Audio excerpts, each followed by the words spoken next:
Welcome to the Call to Action podcast, where we bring you incredible people and even more incredible stories with discussions and topics about what it takes to sacrifice everything to overcome hardships and failures to achieve success. Our guests heard the call. Now it's your turn. Quincy, for the simple-minded individuals who on a daily basis don't need to quote-unquote think about security and information and everything you're dealing with, can you explain to our listeners who might not know what it is and maybe like why they should be interested in it more? Solid question. Very applicable. Well, individuals that are utilizing a computer for business, whether they are, a person that's doing the day-to-day work, or they're a middle manager, or maybe they're the CEO of a company, I think that it's important for them to realize that that computer that they have at any given moment can either be a hard target or it could be a soft target. And what's the difference between those?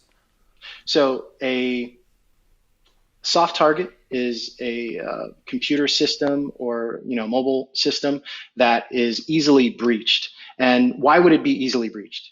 Essentially, it hasn't been patched. It has a lot of unnecessary services running. It has a lot of programs installed that don't need to be installed.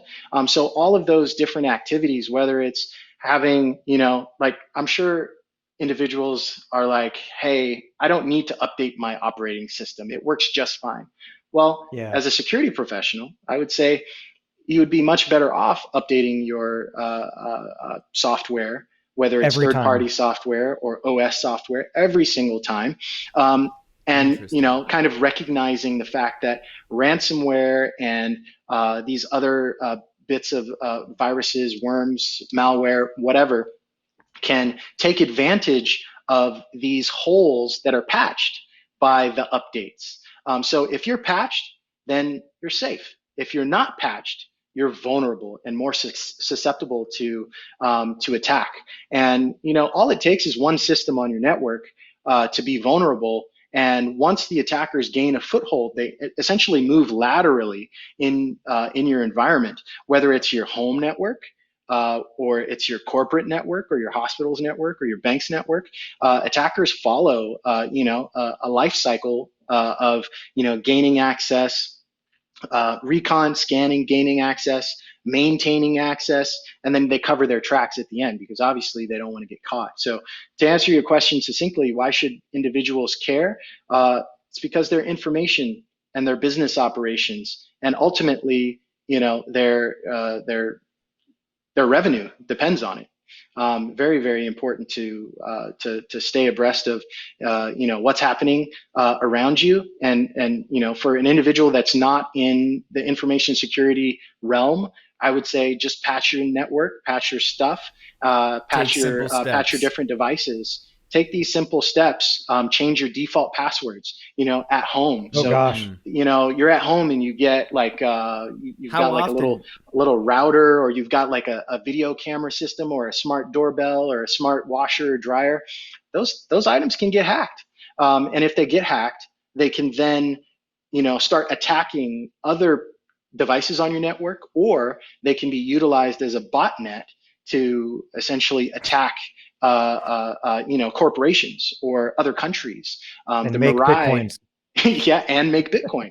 So you don't want anybody stealing your electricity to make Bitcoin, do you? Are ransoms typically the most, lucrative way that hackers and attackers make their finances, or do other corporations pay for them to do certain things? Like obviously we kind of hit on the law firms and how silly that sounds, but I mean, how do these guys, it boggles my mind that someone would want to take advantage of. So I guess, could you answer that? And then also, when you guys are building systems to kind of counteract, do you guys have to think like them or hire ex-attackers, hackers to combat this? So two-part question. So in answering your first the first part of your question, I don't think that law firms are hiring, or companies rather are hiring individuals to hack into their competitors. That's corporate espionage, and it's obviously illegal. So I've watched too many movies, is what you're saying? Mr. Robot. Yeah. I don't think that that's the primary. I can't speak for everything that happens in the world. I don't really know. Sure. But I would think that there are certain instances where individuals might get hired on to a company for the purposes of siphoning data from that company and stealing intellectual property. If you look at some of the major cases that you've heard about, across the internet, you're going to have some of the major auto companies that may have had individuals siphon data, possibly banks, or just random technology companies as well, for individuals trying to steal IP, steal ideas.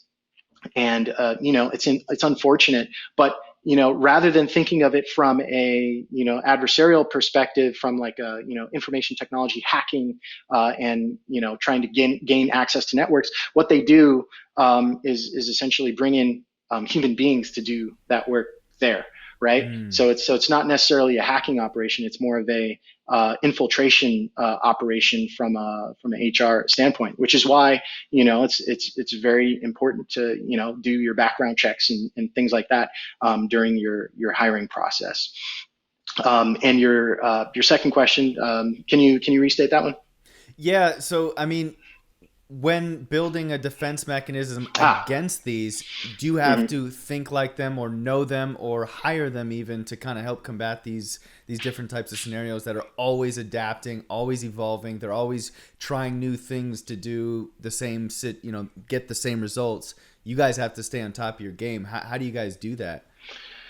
And everyone is only as strong as their weakest link. We absolutely. So we do our best to stay on top of things, as does every security department. So I would say, to answer your question, yes, all of the above. We have to think like them.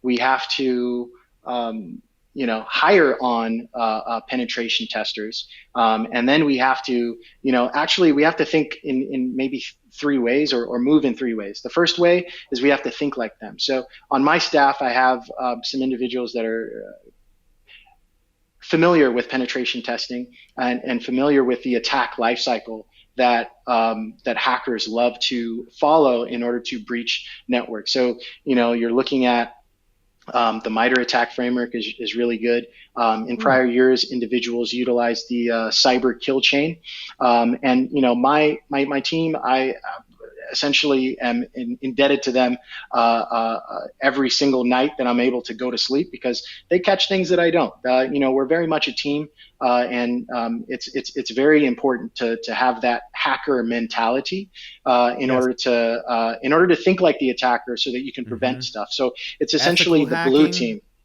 right?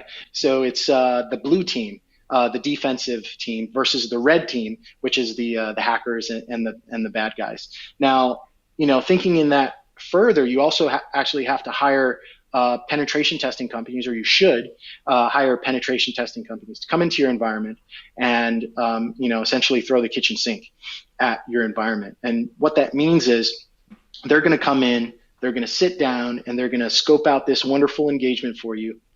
They're going to attempt to breach your network and have certain different goals that they want to achieve, whether if it's to exfil data out of your environment, gain administrative privileges on a laptop, maybe gain domain administrative privileges, or possibly even access your GitHub repository, or gain access to your cloud repository if you've got an S3 bucket.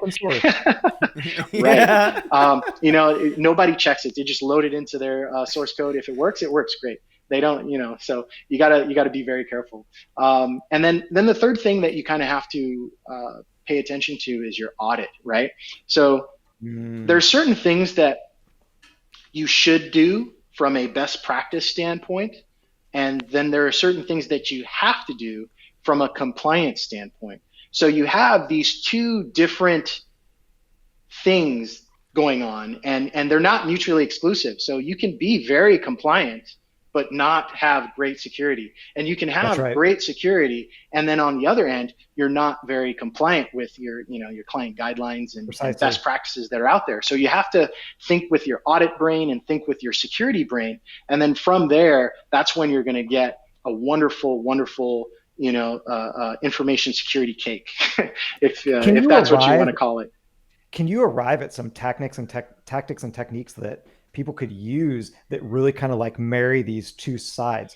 Because we've seen it a lot too. We dabble a little bit also in the security. I mean, you've got to, when you're doing high tech engineering, always be wearing your security hat, so that you're not at the other side of smashing software for fun and profit and Bitcoins. But like maybe some tactics and techniques of how to blend those two ideals together. Because oftentimes, like, we'll see people who have just lockdown systems, and the most secure system is never the most usable system. Right. But then, even in that, like, that high tech, very, very secure system, like, it's still, it might not comply with some basic thing because they just weren't, they weren't going down that path. But now, they're paying someone else or us, to go in and kind of like bring that, right, to augment that. So how do you kind of like blend the two? And on that, Yep. And on that, because that's so brilliant, Keith, is information security for everyone? Like, is there a certain level that a company, like if it's a new startup and they're getting a new app idea or a new website, is there a company or industry or sector that absolutely needs this versus not? And then a size of a company, because this also sounds very expensive. I'm sure it's costly. So are there components of that as well? And then also, what Keith asked about just blending the two. I hope you took notes on that one. Right. It's a 4-point question. I was like, wait a minute. Let me just write this down really quick. Sorry, man. Yeah, I just if it's for everybody, and then the ones that is for about the blending. I got it. Blend. So as far as blending security operations and audit together, I think it really starts with bringing the right people to the table, hiring the right people for your team, getting the right culture for your team, and then thus getting the right culture for your organization, right? Because it's bigger, security doesn't happen in a vacuum. Compliance doesn't happen in a vacuum. You have to get people on board with you to this, compliance, never land or whatever it is that you want to call it. And it's very important to note that, if you're compliant today, it doesn't mean that you're going to be compliant a year from now or 2 years from now or 5 years from now. So it's kind of like, it's a revolving process. You have to evolve. You have, like cipher suites, algorithms utilized in order to encrypt data, authentication protocols, all of these things that we utilize in order to secure our data, in order to create connections, in order to create trust between two systems or two accounts or two, with your APIs and what have you. These things are updated, right? Things are deprecated, meaning that, Windows 7, for example, was deprecated a few years back. No more worky. Exactly. Yeah. Windows XP, Windows 2003, different Mac OSs as well, deprecated. So, you've got to stay ahead of the game, and you've got to have this revolving door of, hey, let me check to see if I'm all right. What else do I need to do in my environment? And that all starts with, executive management saying, hey, somebody needs to be in charge of this, or somebody needs to have the responsibility and accountability, in compliance. So in order to meld those two together, you have to have a team. That team has to be passionate. They have to work well together, because your auditors aren't necessarily going to know the same thing that your security operators know. And then your security operators aren't necessarily going to know all of the wonderful standards and spreadsheets and guidelines and guidance. You've got, your quarterback, you've got your fullbacks, you've got your wide receivers. It's a team sport, information security is. So, you can't do it on your own. So you've got to have a team, and you can't just don't go it alone. So that's how you kind of blend those two together. So Ben, you asked who needs information security, with a little bit of an emphasis on security being expensive. I don't know. Okay, so security can be expensive. Security is not free. It's either going to cost a lot of time, a lot of money, a lot of effort, or there are going to be levels there in between. If I look at, a certain vendor that has their stuff together, they're going to say, hey, I've got this amazing technology, but they also say that, hey, these people are responsible for security and privacy and compliance. I see on the other side, we have vendors with some really, really great, I say we have vendors, meaning I see vendors in the information technology space that, don't necessarily follow best practice guidelines, but they have like a really great product, right? And then those vendors typically spend little to no time, on security and compliance efforts. This is most companies, unless they get breached. So, right, you ever look at a company that that was recently breached or what have you? What happens right after that? The checkbooks open every time. The sea just parts. And it's like, you just come with, billions of dollars or whatever. All of a sudden, the money is there. So it's really on the executives, the executive management to understand that, hey, security is a necessity. It's got to be a priority. Absolutely. And it's got to be, because you really want your tools and your technology or whatever service that a company is providing, you really want it to, you want that to be the forefront. You don't want, your clients or your potential clients to question the safety and the integrity and the confidentiality of the data that they would be storing with you, right? So very important for companies to kind of zero in and say, hey, somebody needs to be doing this. It's not, sorry, we don't have time or what have you. You can ask a few questions as a security professional. You can ask a few questions, maybe 4 or 5 questions to a company, and figure out if they're actually serious or not. The first question is, who's in charge of security? It's like, so then that's when, the questionnaires start getting longer. So would you say this is probably more in line from just a perspective of they maybe have the finances to invest in this, and obviously having a system in place is always going to be less expensive than having a breach and then doing it out of a necessity, because one, it probably gives, security teams and whatnot, companies a little bit more leverage to probably charge a little bit more, but also it's just wiser. But I mean, so a mom and pop, maybe e-commerce store that just stores emails, for instance, like, maybe if that and they're on Shopify, maybe Shopify has something already internally to kind of help protect theirs. Exactly. I'm trying to talk from the standpoint of somebody that knows nothing about this. They're not, nerding out like we are, and me less so than you two. And I'm still having a hell of a time here. I love this stuff, but from someone that doesn't know much in that perspective that are listening to this,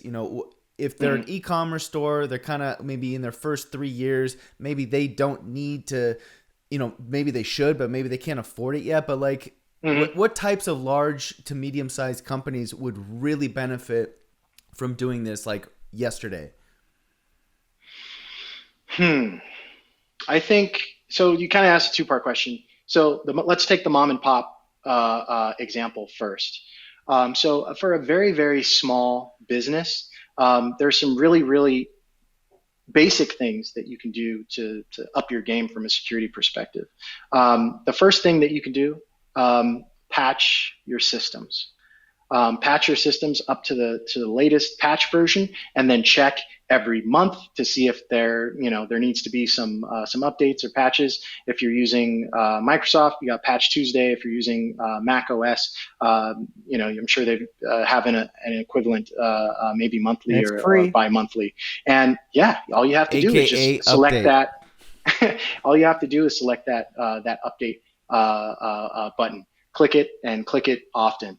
The second thing that individuals can do, let's say if they have a Shopify store, is take a look at, the configurations that they have on their website.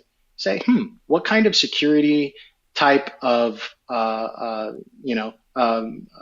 controls are here? Whether it's the email that you use to log in to Shopify or whatever, type of e-commerce site that you have, make sure that you have two-factor authentication. That's that, SMS text or app-based authentication. Always. Where they say you put in your username, you put in your password, and then you get a text, kind of like your bank, or you use an app, or, use your fingerprint, whatever it is. However you want to do it, you have to have 3 factors of authentication. Something something you have, something you are, you want to have 2 factors. You don't want to just have your username and your password, because honestly, the password is essentially dead.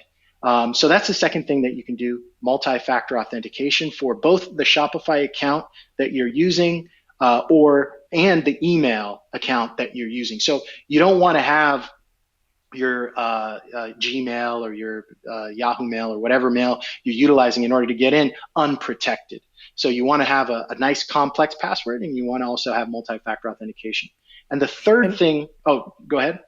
You just raised a very poignant issue, which is like passwords are dead. I mean, that's so true. And you kind of hear it ringing around the security industry because it is very true. So like oftentimes the most secure system isn't the most usable. One cool pattern that we've been embracing at Dimension Software, and we even have a Shopify product that does this, but passwordless login flow. And again, it's combining something you have with something in this case, your email account, something that only hopefully you have access to, and hopefully that's behind 2FA as well. And then you just send a magic link, boom, they log it in, SSO, everywhere now they're logged in just by clicking a link. It's for us been one of those things that's like very novel. It comes out and it's like, oh, hey, it is more secure and it's easier. Just real quickly, like, have you noticed, are there any other trends, anything upcoming that you see, that really goes against that pattern that, hey, the most secure system is usually the least usable, like maybe embracing a little bit of technology here and there, some kind of a new novel app, maybe it's a mobile app? I think the authenticator apps now that didn't exist, 10 years ago, make it very easy to have 2-factor authentication. Whether it's Google Authenticator, you've got Duo, you've got Okta, you've got a lot of other ones that are out there. RSA, I think they have one as well. So they have made it very easy for individuals to, essentially get a push notification and then just click, yes, I would like to get in, after using their username and their password. And that has helped out immensely. And that, I'm glad you brought it up, because that brings me into the third point, which is user awareness. A big thing now is that attackers have, massive password lists, username and password combinations, that some of them are good, some of them are not good, right? So the way a lot of businesses are, compromised is they essentially get the username and the password, the hacker does, and then they input it into, Outlook or whatever email that they're using. They get in, and then they get the user then has an MFA prompt, a multi-factor authentication prompt on their phone, but they didn't even try to log in. So they're so used to just seeing it, and then they just click, oh, yes, okay. But they didn't even log in. It's 9 p.m. on a Saturday, right? And they're on vacation, and they see this, like, oh yeah, I better click okay. So, I think the third part of this is user awareness. This is why, I'm really big personally on cybersecurity awareness, and we're actually just getting ready to do one at my firm. You should do a YouTube channel, man. A YouTube channel, man. I tell you, I would. Time is, this is kind of like my job is kind of like a 24-hour job. And, one of my passions is kind of getting the word out to the users in order to build a security-based culture, or at least a security-aware culture. You don't want them to be security-based, but you want them to be security-aware. You want them to be aware of all the bad things that could happen, so that they could just ring that button and say, hey, let's call the information security department, or let's call the, whatever department, that the security department, or the whatever department that they have that's responsible for information security, in order to give them some help. Right? You don't expect a user to kind of like be able to triage everything, go on to VirusTotal, go on to all these, different sites to check things out. That's why, you've got to have like a good information security department, or somebody at a company that is aware of some of these basic techniques, and that's going to bring a company very, very far. And they say too, like, see, you have that kind of physical attribute of security, right? Because you not only are you protecting all the logical devices and everything that exists there out in your cloud infrastructure, your private cloud, whatever, but you've also got the physical. And, one thing that a lot of times, like you're talking now about training the employees, it's like that person who's busting in, physically to maybe steal a storage attached thing or whatever it is, right. Like they probably aren't wearing full camo coming in packing heat. It's probably some guy who looks like the IT wizard just going around with his, with his notepad. Make it easy for them to understand this and call it out. Oh yeah. So, I think one part of the cybersecurity awareness training has to be physical security as well. So what you've just described there is piggybacking. What an individual tends to do is they'll come in with some boxes or something like that, or they'll come in with a worker uniform or what have you, and then they'll wait for somebody who actually has a legit badge to come on in and then follow them. But typically, individuals notice, the people who work at the companies, the victims, let's call them, they notice this, but they don't say anything because they're like, oh, well, he had some boxes. They don't question it, right? Human kindness. Exactly. So, piggybacking is one of those things that you have to make people aware of. And, the worker in an office doesn't necessarily have to make contact with that person, right? But they should report that suspicious person that didn't come into the secure facility with a badge. Right. So, that should be a part of the, the security training. Hopefully it is for individuals, so that, and then additionally, you have the way that floor plans are laid out. So, essentially, if, let's say you don't have a badge system, maybe you have, multi-layered offices or what have you, somebody should be able to see every individual coming in, for example.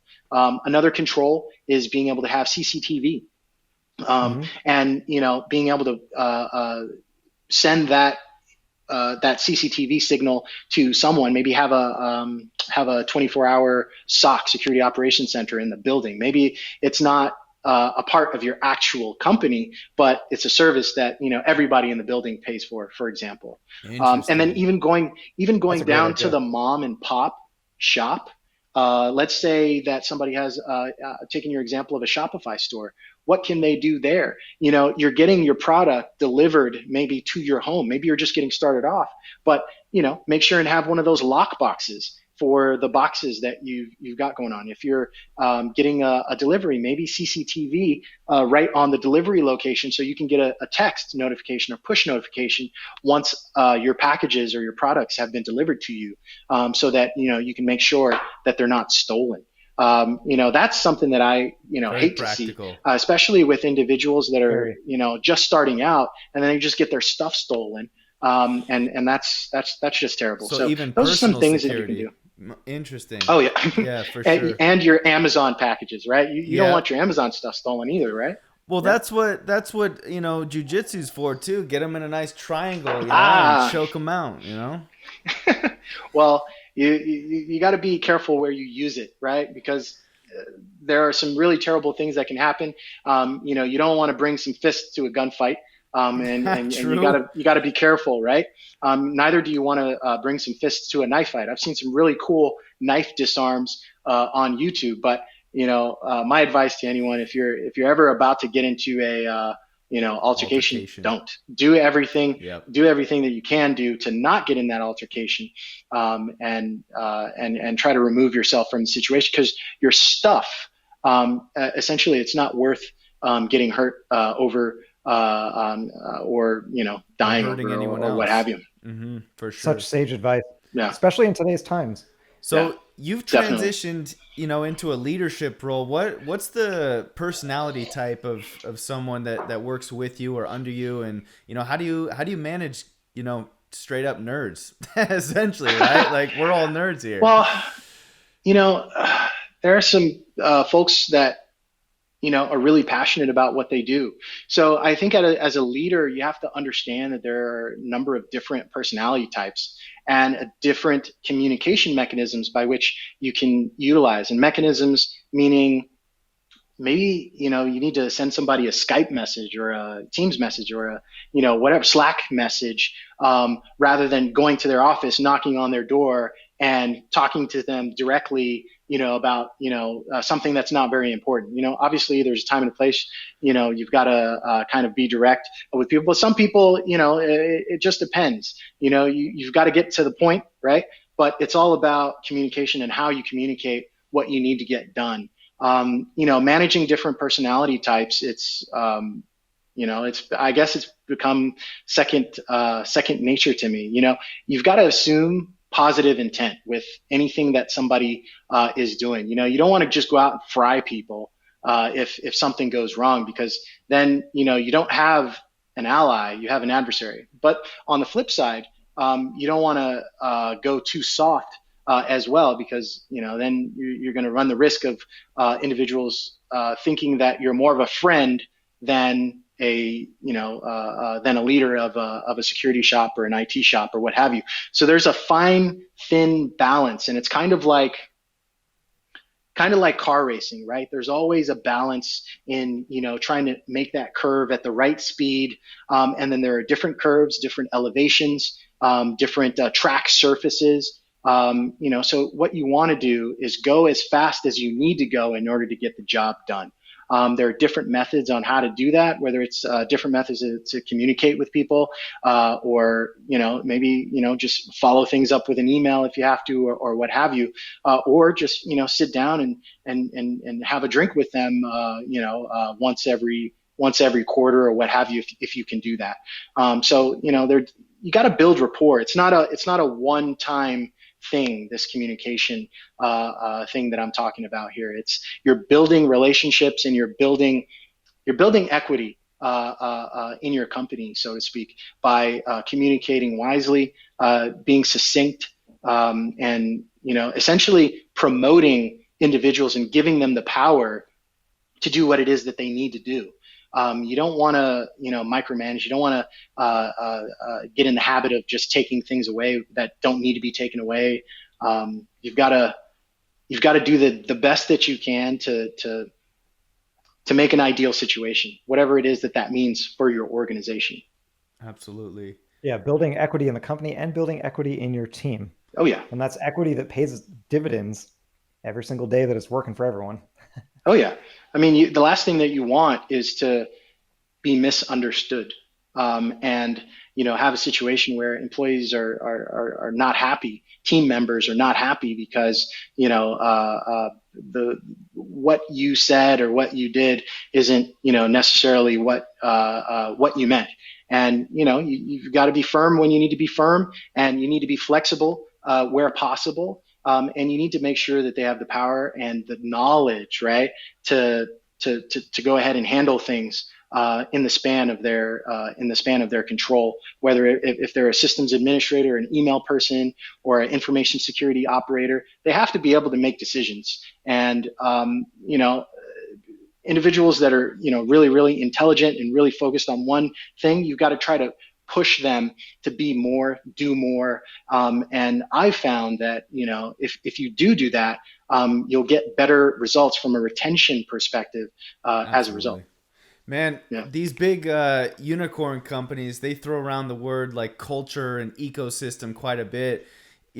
From first glance, a law firm and security information, technology and that sector of what you do sounds drier than the word that these big things are. But the question is there culture in your company, and what's maybe a misconception about what you do and being less exciting than a unicorn tech company? Yeah. The company culture where I am today, it's really cool because we have a no jerk rule, no jerk policy. You actually got to you have to be cordial to people, and it's a team member atmosphere, and it's really important that kind of sticks. And going back to what I said before about positive intent, it's it's really important to assume that people want to do the right thing, and if somebody made a mistake, then okay, fine. It's not a game changer, let's say, and let's hope it's not a game changer. But if it does happen, you've got to correct that action and make sure that it doesn't happen again. I've found in organizations, prior jobs, people can make a mistake once, but typically if it's communicated well, they're not going to make that mistake again, because why? They want to do a great job. And as a supervisor or executive, it's important to have your pulse on what's going on in your organization and not be so hands off that you don't even know what's going on. So it's all about teamwork, and it's all about not being a jerk. And being direct where you have to be. Such sage advice, man. So let's transition into what you're doing now. Anything that we can look forward to seeing you doing, or what things are you into now, and where can our listeners kind of find you on the social inner weasel? Well, as you could probably tell, I don't have very much of a social social media presence. Not probably yet. Need to work on that. We're gonna get you a YouTube channel, man. You need to spread the word here, and we'll make it fun and creative, or at least have you on our show a bit and kind of just talk about these things in more of a maybe more vertical sense, but quicker and more direct and targeted. But you're a great writer too. Oh, thank you. Yeah, Quincy Collins, the author.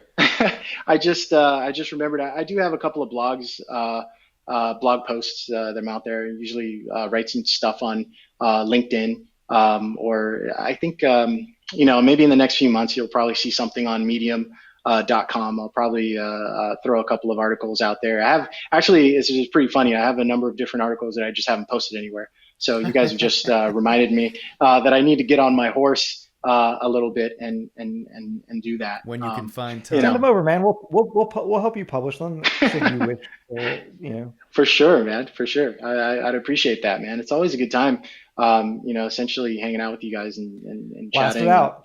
Yeah, man. Send it. Hey.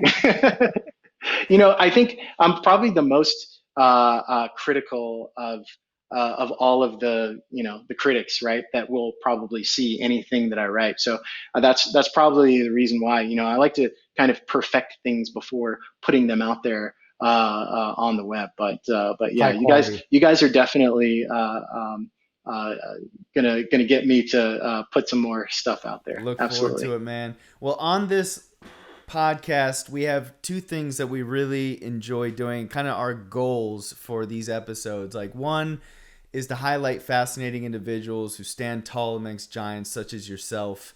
And then two, we really want to give our listeners, takeaways from this conversation that they either wouldn't have access to or maybe even wouldn't even know to ask, period. So through your experience and crazy stories and just your life in general, can you leave our listeners and us with a last piece of advice and or wisdom that maybe you wish you knew from day one of your journey to where you are now? Wow, that's a deep question. Yeah, just and it's more general than it is specific. Just something that maybe made such an impact on your life that you wish you would have known, and that maybe someone needs to hear that today. I think that individuals need to set an individual goal for themselves. It took me a little while, probably in my early 20s, to really start setting concrete goals for myself. And that's something that really helped me, kind of make it to where I am today.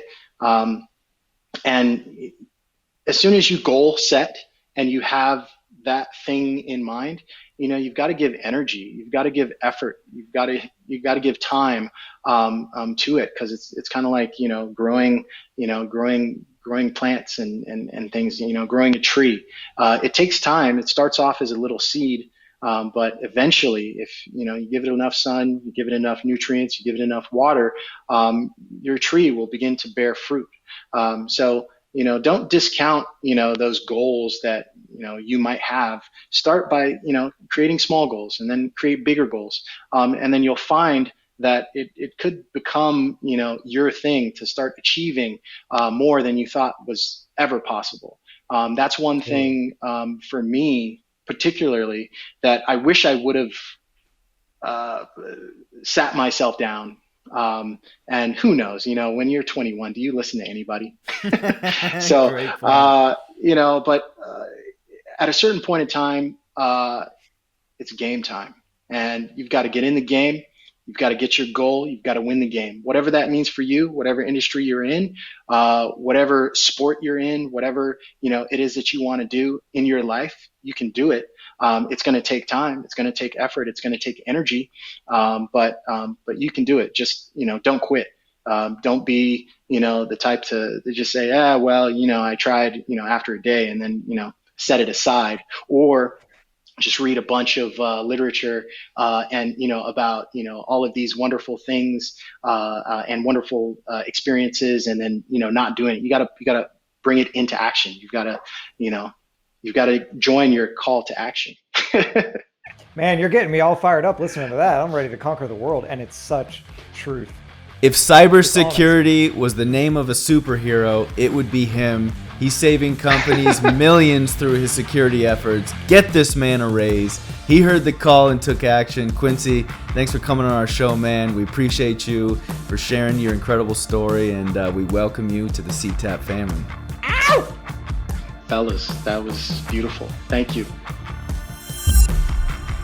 Damn, Quincy, you did it again, man. Thanks for coming on our show, man. We really, honestly can't thank you enough. You're a phenomenal guest. You're a phenomenal friend. And we really look forward to getting together with you and smashing, clinking some beers together here once things calm down. And to our CTAPers, again, thank you so much for tuning in, taking the journey with us, listening to our incredible guests, and hopefully you got some inspiration, learned something new that maybe you wouldn't even know to start talking about, or who to start talking to about it. So that's our goal here. Bring you fresh, incredible content with some people that will just make life better. They'll teach you things and hopefully inspire you to move and act on life. It's too short. Get after it. We love you. Tune in next week for a hot episode. We can't wait to show you what we did. Ciao.